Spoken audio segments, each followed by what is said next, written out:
I was just saying that was amazing. Thank you so much. That was very useful to look at all the data you presented and the discussion as well. I have a couple of questions, but I'm going to wait because I'm sure other folks also have questions. So we have about 20 minutes, maybe a little bit more. So please share your questions.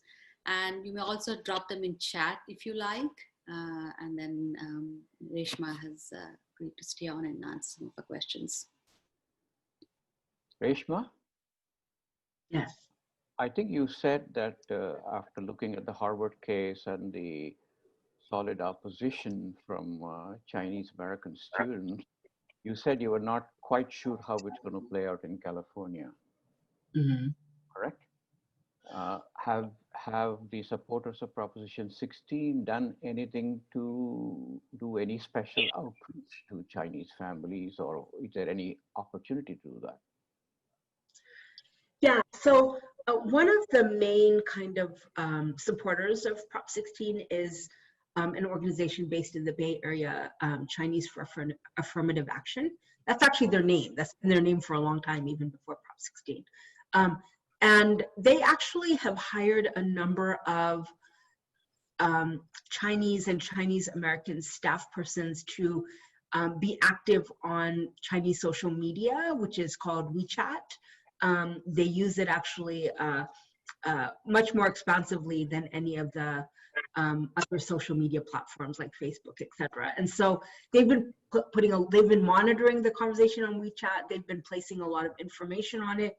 I think what's interesting is that there's this really it's a far right kind of solidified group of Chinese Americans. So, you know, they've started their own organizations. They're not necessarily just based here in California, they're across the country. So for example, if you remember that case in New York where there was a Chinese American law enforcement who killed, or I think he killed a Black civilian. The Chinese American was tried and then I think received some, I didn't follow this very closely, but received some form of jail sentencing. And Chinese communities across the country actually not only rose up in opposition to that, but from what I understand, the Southeast Asian American activist was really driving that in New York, actually received death threats. She had to vacate her home because they were threatening herself and her children. So these people are really, really well organized, and that's true here in California as well. But they do constitute this narrow minority. So what Chinese affirmative action have been trying to do is to get to the kind of people who are more persuadable. And for example, they were trying to get, and I mentioned this to Anu, they were trying to get Indians to support them as well. And you know, an interesting thing that they did was they actually pretended to be Indian Americans and started a Facebook page, and you know, started kind of a little community with the fake Indian, because I think they couldn't find any Indians to support. So they've taken to all kinds of very strange measures. Thank you. I'll let others ask questions. I have another question, but I don't want to take up space if others have questions. I think we have one person who's raised hand, SR, and then maybe after that we'll come back to you, Raju. Yeah. SR, could you please? Hi, Lakshmi. Can you hear me? Yes, we can hear you. Go ahead. Hi, good morning. Thank you, Professor Shamasunder. I had a couple of questions. One, not questions, points. I did go through the AAPI data in the context of another panel on overall election polling. The California data, especially with the Indian American or the Asian Indian demographic, is a little problematic for two reasons. The margin of error is extremely large. It's about somewhere between 14 to 18%. About 40 people in the entire state of California were polled. So it's you know, I think that's feedback that Karthik should know about. The second is also looking at questions across the board I was pleasantly surprised, but I think a lot of it had to do with the kind of questions that were asked. For example, I mean, very naive questions. Do you believe in climate change? Or do you think we need to do something about climate change? I mean, who's going to say no, right? I think the questions were more, if they were framed saying that you will have something to give up in order for this to happen, that would have reflected, perhaps more honest opinions.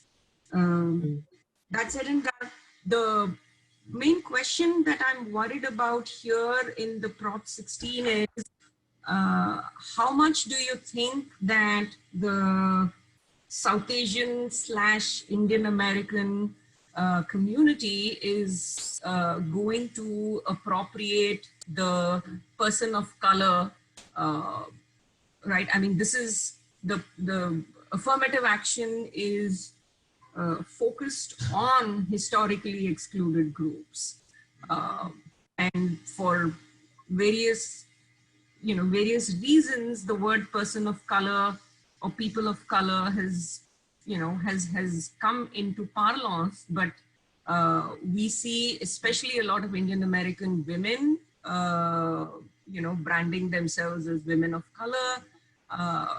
Do you have I mean, of course the PROP-16 also takes into account gender disparity, but I'm just curious about, are there any pitfalls here in terms of people of color and how broadly that may be applied? Yeah, I think that's a really interesting question. And I've actually, I myself have given it a lot of thought. So I would say there's like two separate pieces to that. I think one piece being that as the South Asian community has diversified, and as I mentioned, the other area that I work on is immigration. And within that, I spent a lot of time working on family immigration. So I have looked at kind of some of the patterns of family sponsorship and what, particularly in the South Asian American community, what that's kind of looked like over time. And what we see actually is,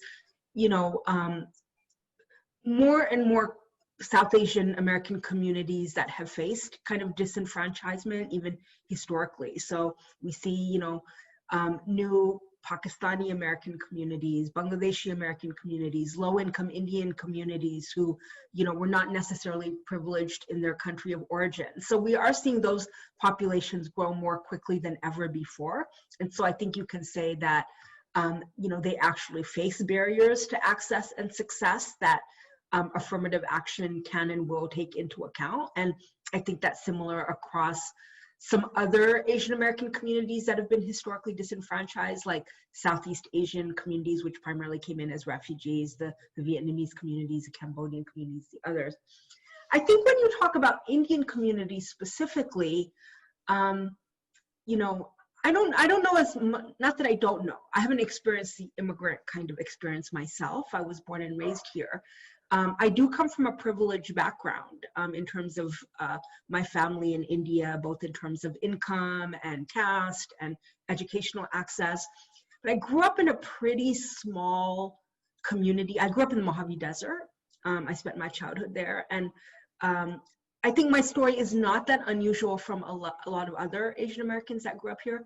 I faced an intense amount of discrimination. And so I think that because of that, when you're born and raised, you're going to face that. And when you consider yourself as an American, but you're not considered as such by your peers, I think that you do kind of see yourself as having faced discrimination. Now, is that different from privilege and barriers to educational access? Absolutely. But I think that's why a lot of Asian Americans consider themselves communities of color, but there are complex conversations within the Asian American community about, like, after the pandemic started, we've seen increased hate crimes actually against Chinese Americans. And that's, a direct result of white supremacy and discrimination that we see in this country. And so I think it's a complex question.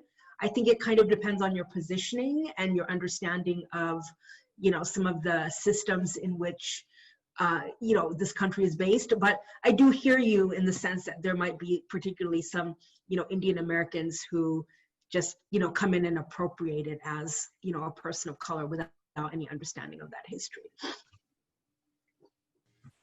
Thank you.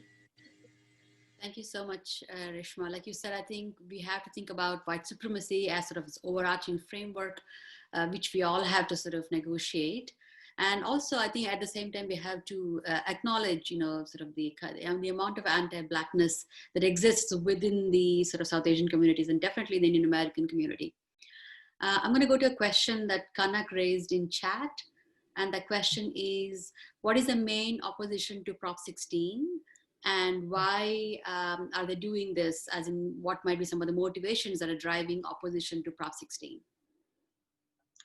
So it's interesting, the Chinese American community was actually mobilized by kind of, Blum and his supporters, and they were the ones who were filing a lot of the cases, like the Austin case, the Harvard case. But if you remember the Fisher case from, 2012, 2013, it was the University of Texas. They actually had a young white woman, Abigail Fisher, step forward and say, I didn't get access to the university because they were admitting minorities rather than me. And so I should have gotten a spot.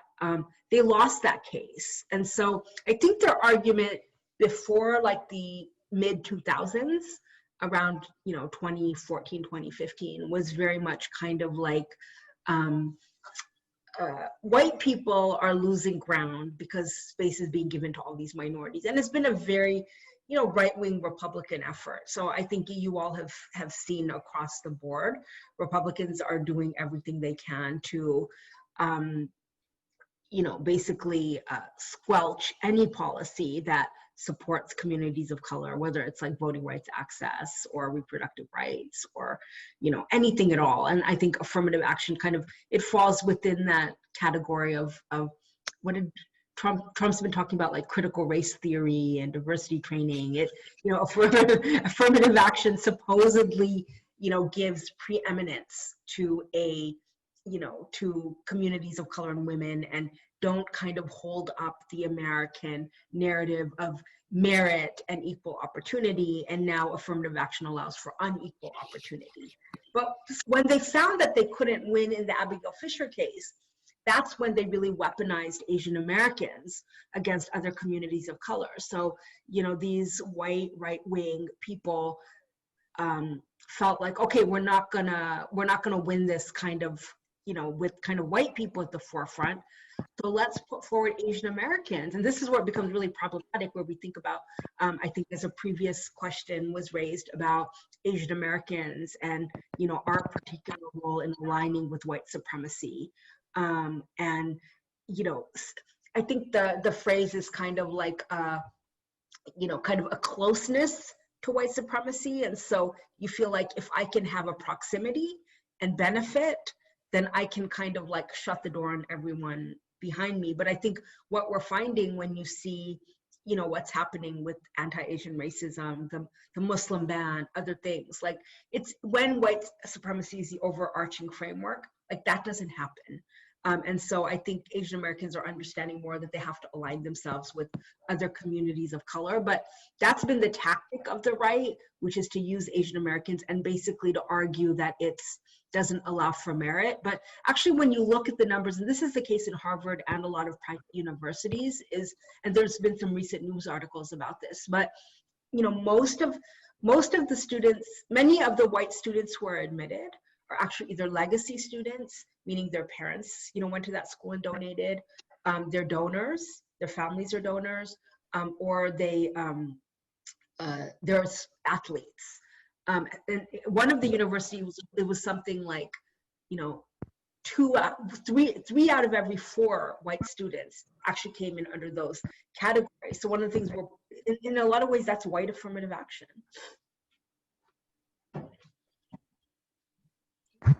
Thank you, Reshma. We have a question from Carly. Carly, please go ahead. Yeah, can you hear me? Yes. Okay, first of all, thank you for the very insightful session on the Prop-16. So my question is, as a first generation being here, and especially with the kid of a high school, like 11th grade or 12th grade at this moment, what are the important factors that as a parent as well as a student our kids should be aware of these things, like Prop 16 means what and how this is going to affect in our immediate next career? Is it something like somebody is going to be discriminated that we have to support them? So what, as a ground level, what we should be aware of it so that we can take it to other people as well, because bit vague for many people. So I wanted to understand from that perspective. Sure. And I mean, I understand the anxieties parents have. I have a senior in high school who's applying right now, and her biggest ambition is to go to UC. So I get it. You know, first of all, quotas are illegal. So there's been a number of cases that have found over the years that public universities and even private universities cannot establish quotas based on race. So that's out of the question. That's not happening. Affirmative action is not about quotas. So we're not reserving X number of slots for, women, Black people, Latinx people, etc. What they're doing, the idea behind affirmative action is that you can holistically evaluate the person. So race is one factor, but there's many other factors. So, there's race, there's gender, there's, sexuality, there's, immigration status, there's geography, right? So there's many characteristics which the schools can use to look at students in addition to their entire application. So they're really looking for a well-balanced class. And within that context, you don't want to admit, if you have 100 seats, they don't want to admit 100 people from LA who all, come from the same background are going to be pursuing the same major and have the same career goals. So it's really to have diversity within their student body. A lot of studies have found that Asian Americans benefit when you have affirmative action because their applications really stand out when you can look at them holistically. But I understand that people are concerned about that because you have more Asian American applicants, than potentially those from other communities. But I can dig up those studies and send it to you maybe when I send the slides. But a number of studies have found that affirmative action allows Asian Americans to benefit, and that actually at the UCs we've seen kind of like a decline in their acceptance rate, while we've seen an increase in their acceptance rate in colleges that do allow affirmative action. Thank you so much. Thank you. Yeah. We have a question from Nalan. Nalan? Yeah, hi, can you hear me? Hi. Yes. I have a question about the immigration. Like you mentioned that the immigration opened up after civil rights protests in 60s. But you also mentioned that Indian Americans, they kind of see themselves as a colored people, but do you see the same thing? People who came after the IT boom after the 90s, largely I see that they align themselves with, white people, mostly. That's what I see it. And they don't directly discriminate colored people, but sort of they do indirectly. Another question about people who come in 90s and last 30 years and they become citizens. When they vote yes or no to the Prop 16, most of the people I see in my area, neighborhood, my friends along, they are going to say no, because I ask them why. They always say that, you have to fight it out. But they're saying that without knowing the history of how this country came about, how the slavery came about, and how systematically people have been pushed aside and so forth. That is the reason why we need yes on Prop 16. They don't seem to understand that. So I have a hard time in explaining them why we need yes on it, right? Yeah. And like here, the local guy who runs it, Tandon, he says that my opponent says yes to Prop 16. I'm wondering, we all just came in last 30 years, and do we have a morality say no to this Prop 16? Without knowing the history, why it is there, why do we need Prop 16? And why should I say no to it? what kind of moral do you have, ethic you have to say no to it, right? Is it because your son and daughter cannot go to the medical school or whatnot? And, but you don't know how the people have struggled through as refugees, and people came as slaves. They struggled through. Even now, you see, they're having the knee on their neck.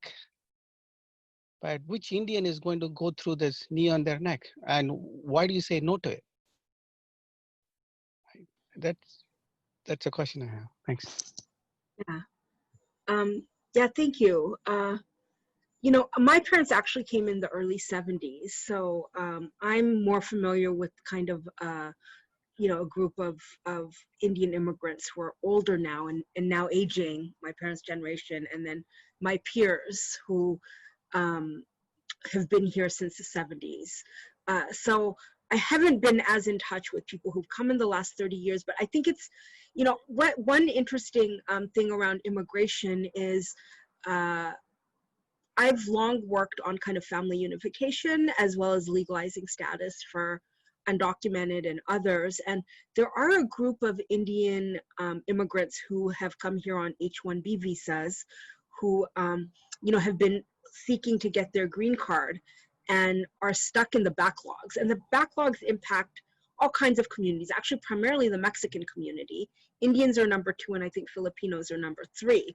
But what's been happening to a lot of these Indian H-1B holders is that as they seek to legalize their status, their children are aging out of the sponsorship system. And so their children are becoming undocumented because they've been in the backlog so long that their parents can no longer apply for their green cards. And what's actually been happening with those H-1B holders in terms of advocacy, instead of joining common cause with other communities that are being harmed by our family immigration system, they formed their own advocacy community saying that you should only legalize those children of the H-1B workers because they actually came into this country legally, and so they deserve legal status. And they've directly put themselves in opposition to those who are, like, say, pushing for the DREAM Act or legalization of those who came to the country undocumented. And so I see that as like a prime example of what you're talking about, which is a lot of Indian American communities are only looking at their own self-interest, and they're not thinking about like how they fit into a larger puzzle of the broken systems in our country. And I feel like there's not good organizations that I know of doing this right now on a national scale. There are Indian American or South Asian American organizations that are like very, radical and are supporting all the right progressive issues. But I think this work that needs to happen in our community, talking to people about white supremacy, what it means, how you're benefiting. And you're right, like, is going to medical school at Columbia the most important thing in the world? Your children are going to succeed no matter what. They're going to succeed if they start in community college because you have the resources to support them. And the difference, I think, with other communities is that's not always the case. This is particularly true of Indian Americans who, are middle class or upper middle class and have the resources. And so I actually feel like we need widespread engagement in the Indian American community around anti-Blackness and white supremacy and really doing that education, but I don't know of the organizations doing it right now. I haven't come across any doing it in an effective way.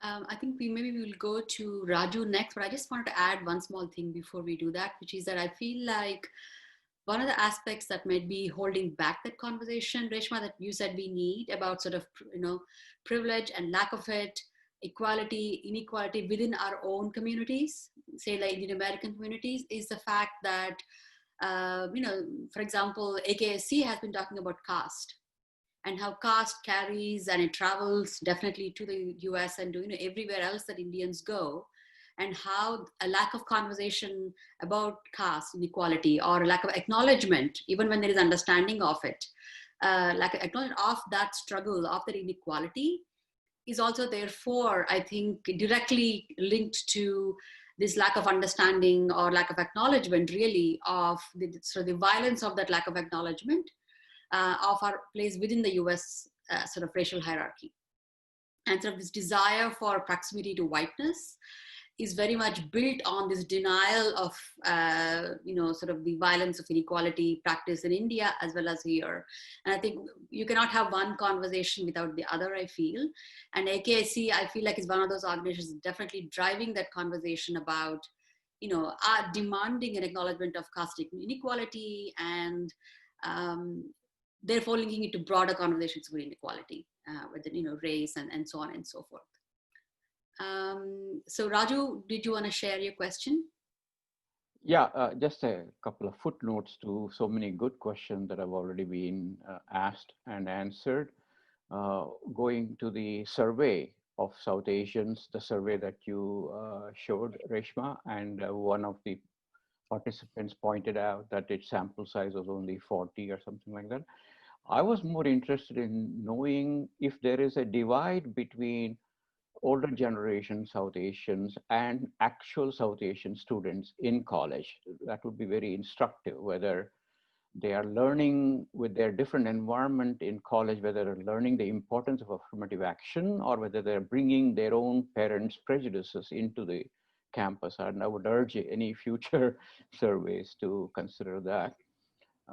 As far as the question about the recent immigrants, I'm part of I came to this country in 1968, where very clearly we said, oh, what caste? Caste is not an issue because we are all upper caste people. We didn't have to worry about caste. But I think what the recent immigration has done, and this webinar is a good example of that, has brought in more diversity of Indian Americans, which is a very healthy thing. And I'm glad these discussions are happening. But what I see still is some of the large percentage of the recent immigrants bring with them the same prejudices of caste that has been exacerbated in recent times in India. And they instinctively would therefore be against anything that they see as quote unquote reverse discrimination or quota system, or my father couldn't get to medical college in Tamil Nadu, those kinds of things, knee-jerk reaction. So and my third comment, Reshma, is your comment about us working closely with civil rights movements and educating the Indian American public. It is extremely important, extremely important. Some organizations are just making a beginning. We just had a webinar with Reverend Barber and recently, and impressed upon the need to the audience that we need to do more and more work with Black America in terms of what, we have mutual interests and mutual education more than anything else. So yes, you're right that not much is going on, but at least I want you to know there is a small beginning. I'm glad to hear that. Are there any other questions or quick comments from any of the listeners, or even from any of the AKSC members that are here?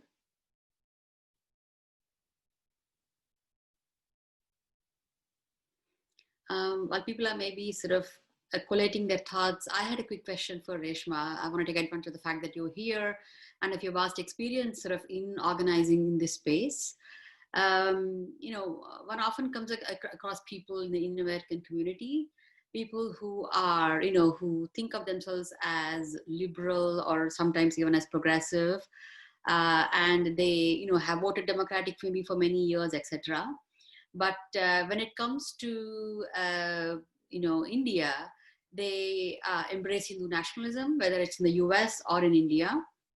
They're in support of particular figures, however violent they may have been, and whatever horrible policies they might be supporting, whether again in the US or in India.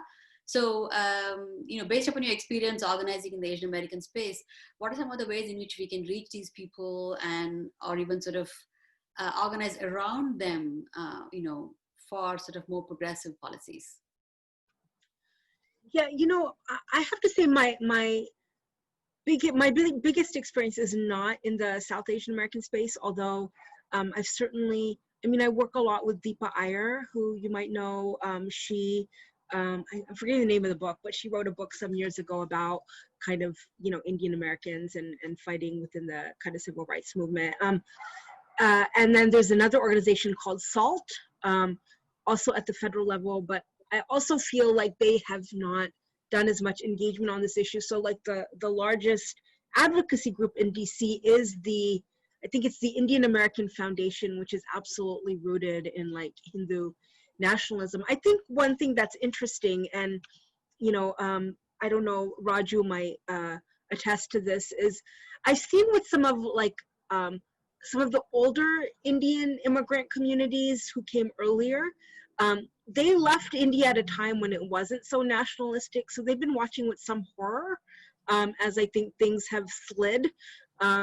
But I think as, you know, you have communities that started to see that when they were still in India. It's, I have some like second and third cousins that I'm not in touch with, but I follow them on Facebook, and they're very like, you know, supportive of Modi and his policies. And, you know, I don't know how we reach people like that, because the Indian American Foundation cannot be the only voice of our Indian communities in Congress, but that's who we have right now. And so thinking about, I mean, folks like you all thinking about, you know, banding together and starting some progressive institutions that are really like the education and outreach to India, because you're going to have people who are like really far right wing and you can't reach them. But, you know, I also tend to think that there's like a middle who basically go along with that right wing if nobody else is trying to reach them. And so I think our job is to reach that middle. And I don't see any like large institution doing that right now. And so Indians are kind of, they just go to the Indian American Foundation as their resource. Thank you. Anyone else have any final thoughts or questions? I asked one question and just chatting with one of the friend on other group. He says, "Oh, is the Prop-16? Yes, on Prop-16 going to bring a quota system? Is there a specific number of seats allocated to a set of people?" So he showed another a link, the link from no side. So can you explain this just to record for our audience and other people?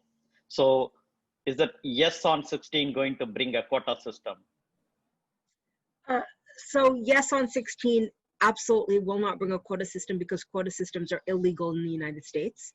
And I think any universities particularly that are doing admissions processes are well aware of that. And especially public universities.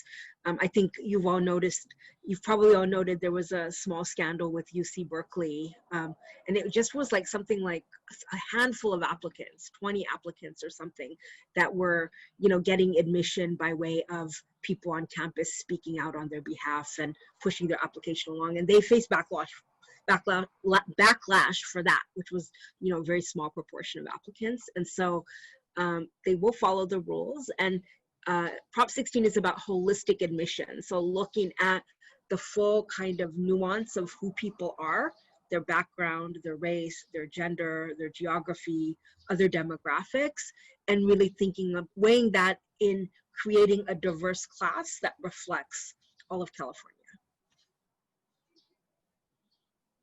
Thank you, Reshma. Thank you. So I think unless there are any final comments, we'll have to wrap up. We are almost 11:15. The final wrap-up question, one question. This is Kali. Okay, please make it really brief. Go ahead, please. Yeah, based on the last answer that Ms. Reshma said, weighing in, right, the different factors about age, race, gender, background, and all that. Is there a specifications of what is that weigh-in mean? Otherwise, how do we understand, like if somebody, two applications come in, one was selected, one was not. So what is the weigh-in was used, you know, as a common person, or maybe one of the applicant who was selected or not selected? How do we know that weigh-in process? Is there a way to understand that? Is there any way documentation available? Mm-hmm. You know, each college does admissions kind of, it's not scientific. And I think this is why, particularly, I think for Chinese Americans and maybe some Indian Americans, it causes like a lot of anxiety, which is that it's, there's a lot open to human interpretation, right? It's not going wholly on like what your SAT scores and GPA and then, you know, extracurricular activities. It's not like a through line.